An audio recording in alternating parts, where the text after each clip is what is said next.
یہ کرتے ہیں, ہم یہ لوگ ہیں, ہم سام بن چکے ہیں. اور سام بنانے والا کون ہے؟ ہمارا قانون ہے.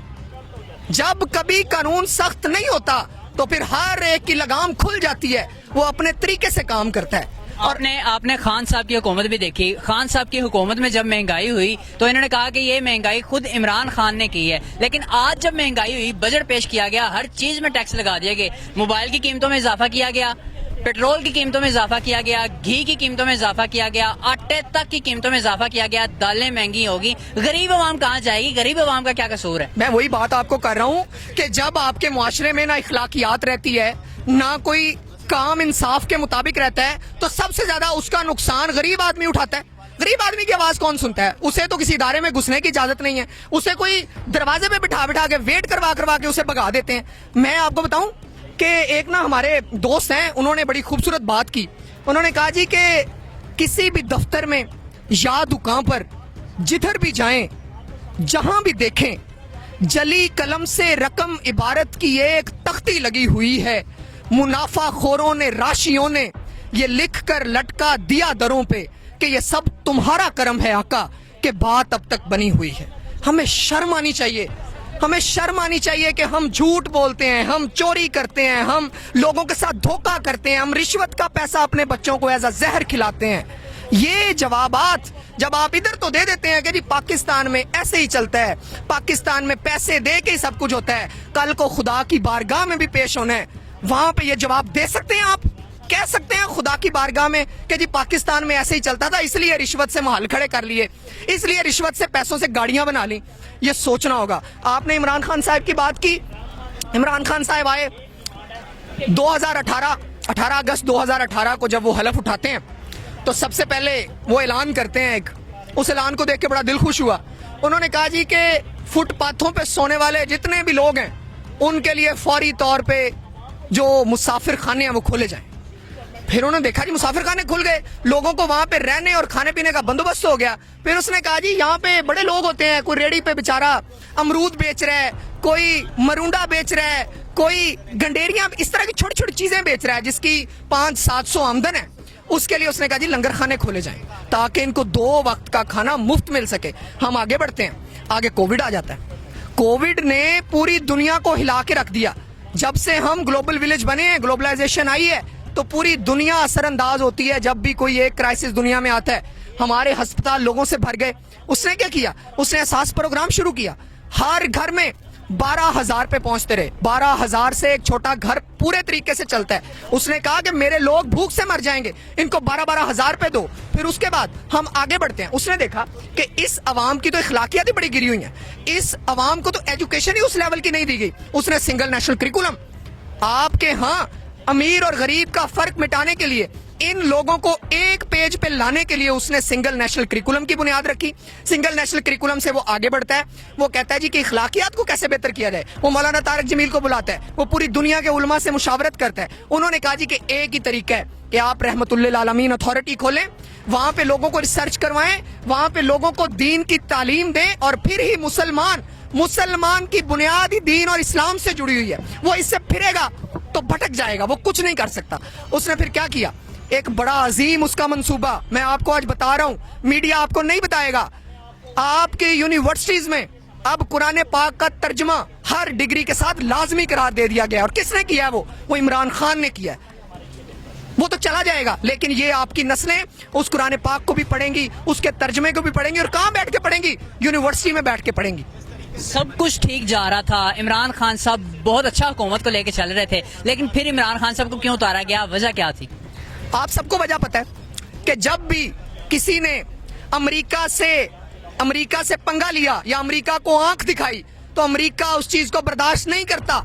کیا ہوا؟ کون سا لیٹر تھا؟ وہ لیٹر میں ہر چیز مینشن ہے. آپ کی سیکیورٹی کونسل کہہ چکی ہے کہ مداخلت ہوئی ہے آپ کے ملک میں. کون ہے مداخلت کرنے والا؟ وہی ہے جو قرضوں کے ذریعے آپ کو کنٹرول کرتا ہے, وہی ہے جس نے آپ کے پاؤں میں قرضوں کی بیڑیاں ڈالی ہوئی ہیں, اور وہ ہے وہ سرمایہ دار امریکہ.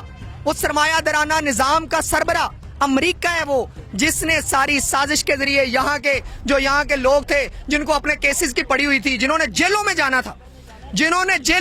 تھا ان کو ہمارے اوپر مسلط کر دیا ہے. ان کو ہمارے اوپر مسلط کر دیا. آئرنی چیک کریں آپ. اور پھر ہمیں کہتے ہیں جی آپ تو علامہ اقبال کے شاہین بنے پھرتے ہیں, آپ خودداری کی باتیں کر رہے ہیں. ہمیں خودداری کی باتیں ہمارے لٹریچر نے بتائی ہیں, ہم نے علامہ اقبال کو پڑھا ہے. وہ کیا کہتے ہیں؟ وہ کہتے ہیں کہ اے نوجوان, ہمیں کہتے ہیں نا وہ, ہم کیا کہتے ہیں؟ ہمیں تو صرف پیسہ چاہیے, 2 وقت کی روٹی چاہیے, بائی ہک اور بائی کروک وہی چاہیے. ہمیں نہیں پتا کہ وہ جعلی ہے, وہ غلط کام سے آ رہا ہے, ہمیں نہیں پتا, ہمیں روٹی چاہیے, ہمیں پیسہ ہماری جیب میں چاہیے. علامہ اقبال فرماتے ہیں کہ کیا صوفی اور ملا کو خبر میرے جنوں کی, ان کا سر دامن بھی ابھی چاک نہیں ہے, کب تک رہے محکومی انجم میں میری خاک, یا میں نہیں یا گردش افلاک نہیں. یہ اس وقت کی بات ہے جب وہ سوئے ہوئے مسلمانوں کو جگانے کے لیے ایسی باتیں ہوتی تھیں. اور یہ مت بھولیں کہ آپ آج بھی سوئے ہوئے ہیں. تب آپ برطانیہ کی کالونی تھے, آج آپ امریکہ کی کالونی, آپ نہیں نکلے. اور وہی امریکہ جو وجہ بنا ہے آپ کے ملک کو سبوٹاج کرنے کا, آپ کے ملک کی بڑھتی ہوئی ترقی کو روکا اسی امریکہ نے ہے کہ یہ تو خود مختاری کی باتیں کرنے لگ گئے ہیں, یہ تو میرے غلام ہیں. ہمیں امریکہ کے پٹھو کس نے بتایا ہے؟ یہ بچپن سے سنتے آ رہے ہیں ہم امریکہ کے پٹھو, امریکہ کے پٹھو. یہ کیا ہوا ہے آپ کے ساتھ؟ یہ وہی ہوا ہے, اس کی پریکٹیکل ایگزامپل اس نے دکھائی ہے کہ آپ واقعی امریکہ کے پٹھو ہیں, اور آپ خودداری کی بات کریں گے تو آپ کو دبا دیا جائے گا. کیا میسج کیا آخر میں امپورٹڈ حکومت کے لیے, جس طرح امپورٹڈ حکومت حواس باختہ ہو چکی ہے, کیا کہیں گے؟